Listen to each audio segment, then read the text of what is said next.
வணக்கம். கோவை நீலகிரி செய்திகளுக்காக செய்திகள் வாசிப்பது சரவணன். ஏழை எளியோருக்காக உதவுவதில் அஇஅதிமுக மாவட்ட செயலாளர் கப்பச்சி வினோத் முன்னிலை. ஏழை எளிய மக்களின் நலனுக்காக செயல்படும் அதிமுக நீலகிரி மாவட்ட செயலாளர் கப்பச்சி வினோத் தனது மக்கள் நலப்பணிகளை தொடர்ந்து சிறப்பாக செய்து வருகிறார். ஏழை மற்றும் எளிய மக்களின் வாழ்க்கை தேவைகளில் மருத்துவ முகாம்கள், கல்வி உதவித்தொகை மற்றும் வேலைவாய்ப்பு வழிகாட்டுதல்களை சிறப்பாக செய்து வருகிறார். மக்கள் தேவைகளே எங்கள் கடமை என்ற எண்ணத்துடன் செயல்படும் கப்பச்சி வினோத் அவர்கள் தனிப்பட்ட முறையில் மக்களிடையே சென்று அவர்களின் பிரச்சனைகளை கேட்டறிந்து உடனடி உதவிகளை வழங்கி வருகிறார்.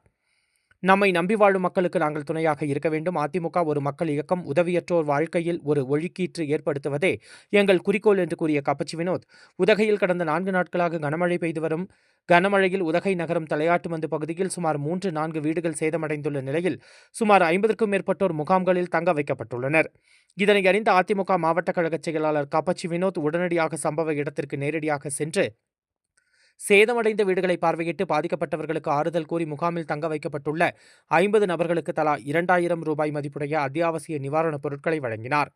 உடன் மாநில இளைஞரணி இணைச் செயலாளர் பாலநந்தகுமார், நகர கழக செயலாளர் சண்முகம், இளைஞரணி மாவட்ட துணைச் செயலாளர் ராஜேஷ், நகரமன்ற உறுப்பினர் சகுந்தலா ராஜேஷ் மற்றும் கழக நிர்வாகிகள் உடனிருந்தனர்.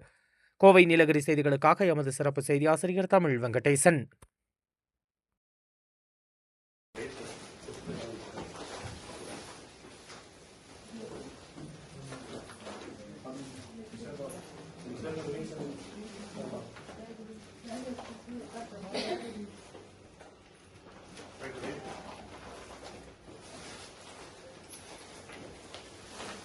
Thank you.